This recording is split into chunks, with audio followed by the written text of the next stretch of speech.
And like magic, I'm back from the store.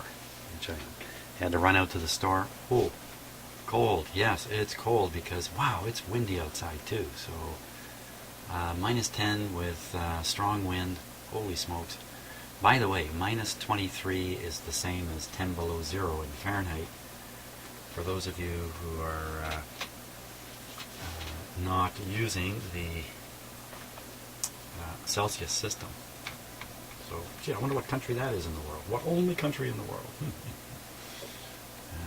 Okay. Now, I'm going to go after that capacitor right there. Change it out mostly to eliminate it as a potential cause of the problem. It is interesting to think it is connected to the heater terminals, and I'd have to guess that heat is conveyed down through the heater terminals from the tube, more so than maybe some of the other terminals.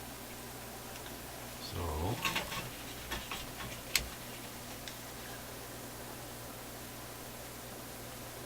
now, if you notice, my replacement here is actually quite a bit bigger than the one that's in there, and that's probably because of the voltage rating, I'm going to guess. Because this one's rated for 630 volts, the one I'm going to put in. And I bet you the one that's in there is not rated nearly as high. Okay, since it's coming out and never going back, I can push it around.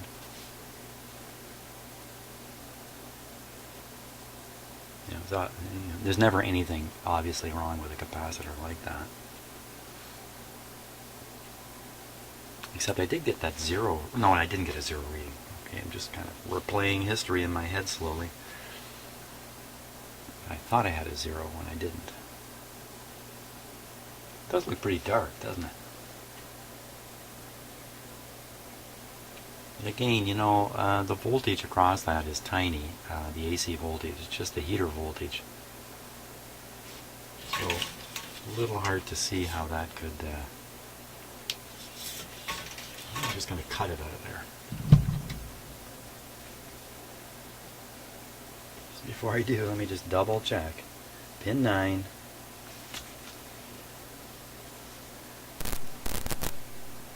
Yeah, definitely pin 9.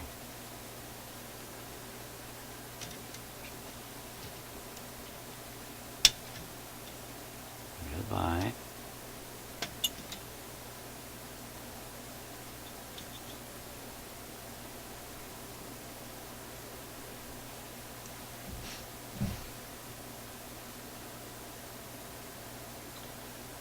Stick this guy in there. The leads on these capacitors are really thin and flexible.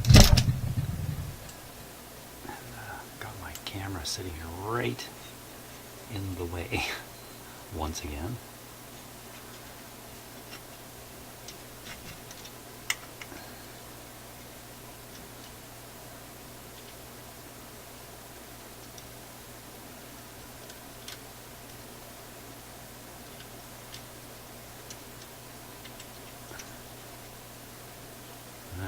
They're almost too flexible.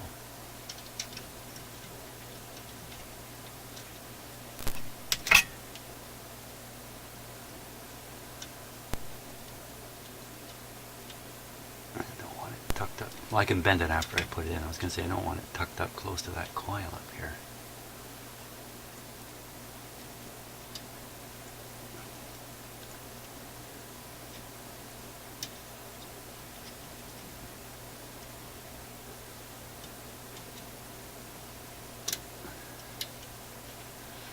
Listening to an interesting show about Saturday Night Live, which I'm sure you're all aware of that program.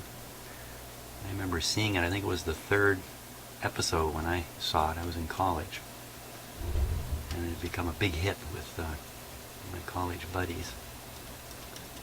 And that show is hosted or owned or produced I guess is the right word, by a guy named Lorne Michaels. He's a Canadian. Yeah, I think some of my American viewing friends here would be surprised to learn how many Canadians are actually on American TV.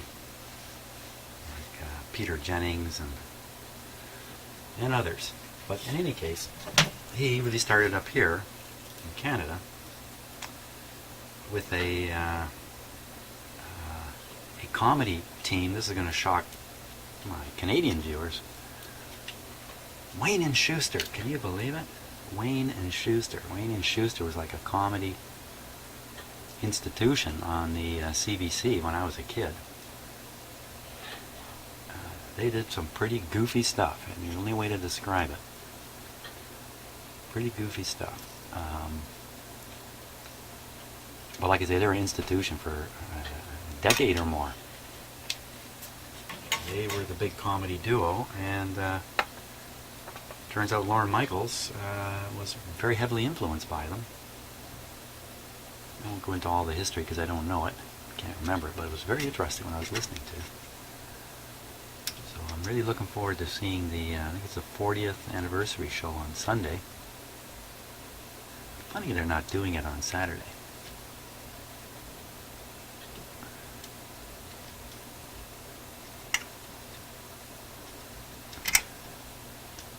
I suppose in designing a radio you might pick a lower voltage capacitor just to get the size. The size must be a big issue when they're designing these things. I mean, the parts have to fit in. I've certainly seen that with larger capacitors and how they're connected into radios. I come along and replace it with a small one. I have more options about where to position it. I almost wonder why they picked the particular terminals they picked. Well, it's because the capacitor is so big.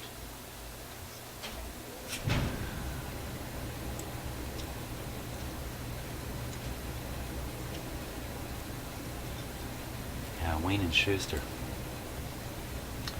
Here's a story. One day while I was sitting in my apartment during my college days, my friend came over and he goes, he worked in the summer for the CBC out on the East Coast.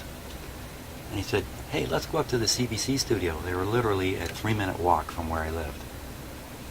Old CBC studios on Jarvis Street in Toronto. I said, what for? He goes, well, you know, I know some people. Let's go. Maybe we'll see some interesting stuff, some studios and things like that. So off we went. Walked up to this somewhat imposing, very old building that had been converted into multiple TV studios. And we just literally walked in the front door, and not a big public front door. Actually, we walked in the side door. I suppose that'd be a better description. We just walked in. And we just started walking around. He had no idea where he was going, neither did I. And we followed this guy carrying a prop. Can you believe it? Literally, down a hall, through some doors, and the next thing you know, within minutes of walking into this building, not even minutes, within a minute, I'm standing in a studio, and oh my gosh, what's going on? It's Wayne and Schuster working on one of their TV programs. I was floored. We just took a place beside one of the cameraman, and we just stood there and watched. Nobody asked us any questions.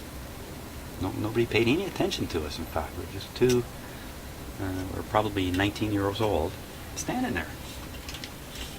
And there's Wayne and Schuster doing their thing.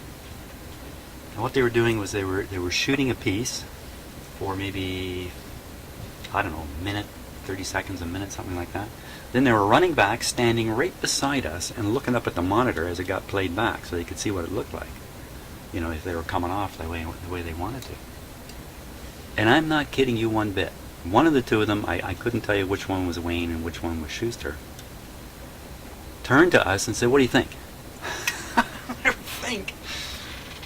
I think we just walked in off the street. We have no business being here. You should usher us back out. That's what I think. So we hung around there for a few minutes. And again, nobody asked us any questions. There's maybe, I don't know, 20 people hanging around, a cameramen, and others, of course. Then we hoofed it off, again, just not knowing where we're going in this weird old building, down a hall, around a corner, up here and there.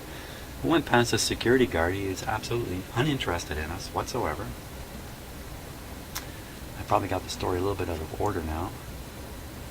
We went through a door that said no admittance. You know, hey, I was 19, and we found ourselves in kind of like an upstairs studio. That's kind of how it felt to me. I think we must have gone up some stairs at some point. And lo and behold, there's Wayne and Schuster again. And now they're watching something being produced in the studio. And what they were doing was they had, the spinning newspaper. Can you picture that? Da da da da da, and the newspaper spins to a stop, and there's the headline. And they were doing that. They had this platter with a newspaper on it. Not them, but the technicians or the production people. And they were watching it on the TV screen, as they spun this newspaper over and over, trying to get it just right. And we just stood there, and in this control room, basically, there was maybe 10 other people in there. Nobody asked us any questions of who we were, why we were there. People showed us no mind whatsoever. I couldn't believe what we were doing. It's a bit of a long story, Then we hoofed it out of there. Again, wandering around halls. We found ourselves in the central control room for the CBC Canada. So we walk into this room. This would be about 1976, probably, maybe 77. And there's a bank of TV screens, 100 or more of them. And they're showing the CBC programs going out all across Canada. The CBC is not a private broadcaster. It's a government broadcaster. It has a duty, and the duty was to get television to everyone in Canada, including people in the remote north. Canada's a huge country. That's a lot of stuff. And plus Quebec, which is all French too. Now, I don't know if there was any French involved in this, frankly. That might have been another whole studio, maybe in Montreal. We were in Toronto, so. But we just sat there. There was one guy monitoring all this stuff, which kind of freaked me out. I suppose from time to time they'd fill that room with people, all at the controls and stuff like that. But in this case, just one guy, kind of with his feet up, relaxed, watching what's going on. We chatted with him for a few minutes. He didn't seem to be too concerned about anything. All these TV images going on the screens. And then we hoofed it off from there. And we walked into a room, and this was a busy room full of equipment. All kinds of machines. There was a guy sitting in a little booth watching a TV show. And we walked over, and my friend was, he was familiar with the CBC and that kind of stuff. So he introduced himself, said he worked for the CBC out on the East Coast, blah, blah, blah. And he asked the guy, "What are you doing?" And the guy said, "Well, I'm previewing a show. We just got the tape in. And we're going to be showing this tonight, and my job is to preview it, make sure there's no problems with the tape and stuff like that." And then he said, "Hey, let me show you something really cool." And he took us over to this other part of the room. It's full of these big machines, tape spinning, all kinds of stuff going on. I mean, it'd be the latest, greatest technology. This was the hub of the CBC system, if you like. And he took us to this machine. It looked like a huge pop dispenser, like a too big pop dispenser. And he said, "Hey, just watch this machine." And nothing was happening. Nothing was happening. We could see large cassettes in it of tape, large tape cassettes in it. And all of a sudden, the machine came to life. It shuffled some tapes around, like a jukebox almost, popped one in, and we could see on a monitor this advertisement was playing. And he turned to us and he goes, "That's going across Canada right now." Oh, how cool was that? That was cool to see all this stuff.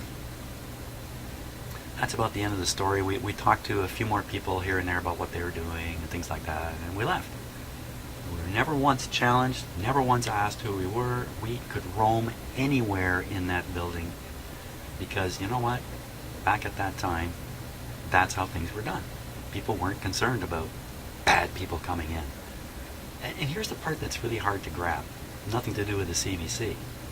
But crime has only fallen since then. I guess it went up maybe through the 80s. But certainly into the 90s it began falling. And it's been falling for 20 years. Falling here in Canada, falling around the world. I'm guessing because of better education, just better schooling and all that kind of stuff. You might not think it is because of the way the news is presented to us.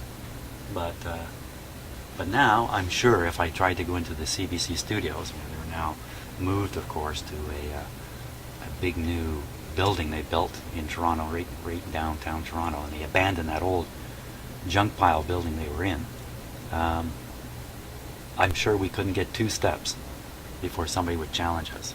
Who are you? Why are you here? Where's your badge? All that kind of stuff. So what a wonderful experience. I'm real happy to share it with you, even though it was my experience of just a crazy thing that you just can't imagine being able to do that. Okay, so I got that capacitor in there. I'm just looking it over real close. I'm talking away, which means I'm not thinking much about what I'm doing. Make sure there's no shorts in there. Okay, I'm going to pull it up a little bit here, I think. There we go. Okay, so I'm going to give this a 20% chance of solving the problem with the radio. I'm well aware that, who knows, the problem may have gone away on its own, it may have evaporated. So when I turn the radio on, if it doesn't exhibit the fading, well, you know, maybe it's just luck. I hope not. So if it doesn't exhibit the fading, I think I can declare that that capacitor was the problem. I'm only giving it a 20% chance of that being the case. And I think once I get the radio going, I'm going to turn on the recording meter too. Just interesting, just right over here. Why is it I can't rotate my camera here? I've locked something somewhere. These leads, these 2 clip leads, they're just casting through my shop and up to that recording meter. They're just connected right to the speaker here. And I know from looking at the video, I didn't really show the results of the recording meter very well. It's a little hard to see on camera the actual marks on the recording meter paper for a couple of reasons. So I kind of apologize for that. Okay, gonna check everything out. Everything's good. Let's just see how cold is it in here. 20. That's not that bad. Everything's 20. 20. There isn't even any residual heat from the soldering I just did. How cold is it down here on my bench? Wow, okay. It's at 16. Can you see it? 16 degrees because of the cold air coming down the inside of my foundation here on my house. Part of the foundation is sticking up above the ground. I'm not deep in the ground here. So part of the outside wall is actually exposed to the weather outside. It gives me quite a draft through here. Shame on me for complaining so much. Are you ready? Are we ready? Is everybody ready? Is there anything here I'm not thinking of? I think we're good to go. Okay, so I'm going to apply the power. There it goes. Using the light bulbs always because I just made a change, but I can't imagine this would cause a problem. Full power. Volume's at 3. Tuned to FM.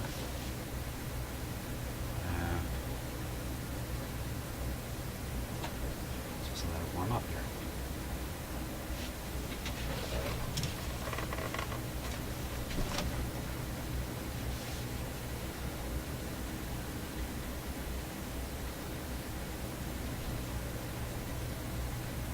Come on.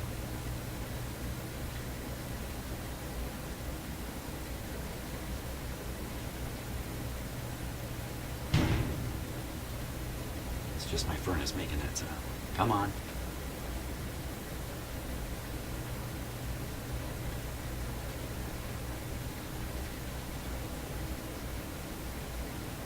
Oh, wait. It's quite a while.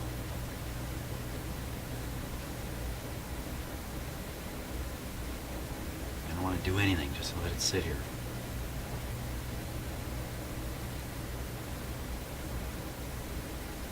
Oh, maybe I fixed it real good here.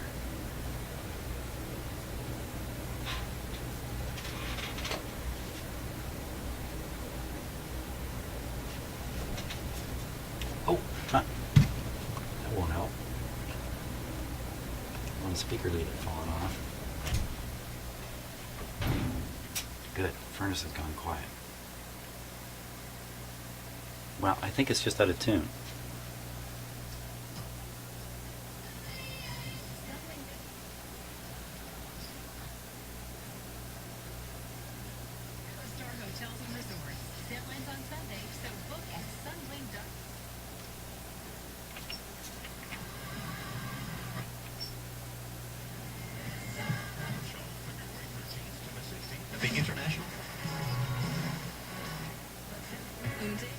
I'm looking for the CBC here. Celebrity guest. Okay, let me see what's on the CBC on another radio. Music.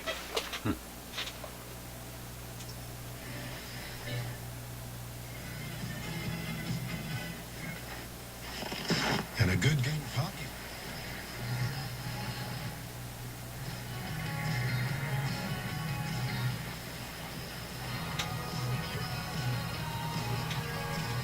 Let's check that. That's the CBC. They're playing music, darn it.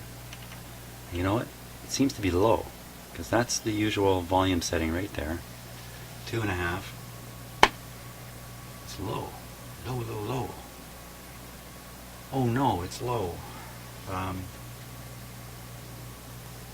wasn't really expecting that.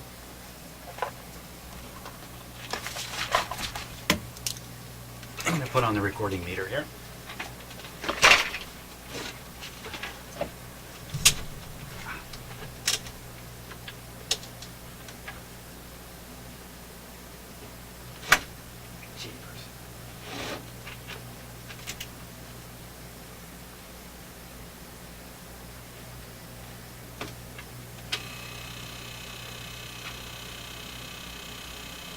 I think it's gone low. The buzz is louder than the radio.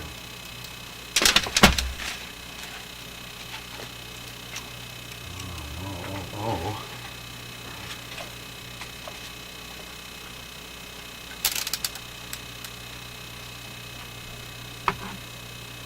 Okay, this is the bring back stunt here. Let me put this on here. Looks like I've done something to it.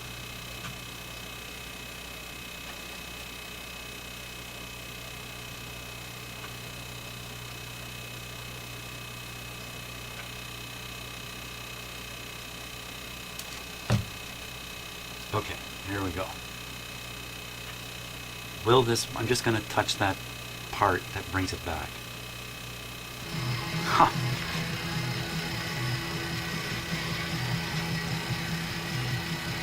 Okay, let's get the 10 meg experiment ready here. Now we listen to the news. On CBC Toronto, a mix of sun and cloud, -12, wind chill -23. Good morning, I'm Jill Dempsey. Students at 4 schools in the Victoria Park and St. Clair area are not being allowed outside this morning. Police were investigating a shooting in the area and put the 4 schools in a hold and secure position. A man was shot near Dawes Road and Gower Street earlier this morning. He was taken to hospital and is now in stable condition. 2 men are under arrest. The coroner's report into that deadly fire at a Quebec seniors residence last winter has been released. 32 people were killed when the facility went up in flames. Officials cite several contributing factors to the tragedy, including the fact immobilized seniors were housed in a part of the building not equipped to deal with them. And more than a year after being taken into custody in Egypt, Canadian journalist Mohamed Fahmy has been granted bail. More news ahead. Quick news at the top of the hour. Here's the forecast for Toronto. Cloudy with a 40% chance of flurries, clearing this afternoon, with the temperature falling to -14 this afternoon. Clear tonight, a low of -23, wind chill -29, continuing cold tomorrow with sunshine to start the day and light snow in the evening. For Peterborough and the Fort, it's cloudy with a 60% chance of flurries this morning. Temperature falling to -14 this afternoon. I'm not going to make you sit here and wait for the fade. I will sit here and wait for the fade. I'll just stop the video for now. When it hits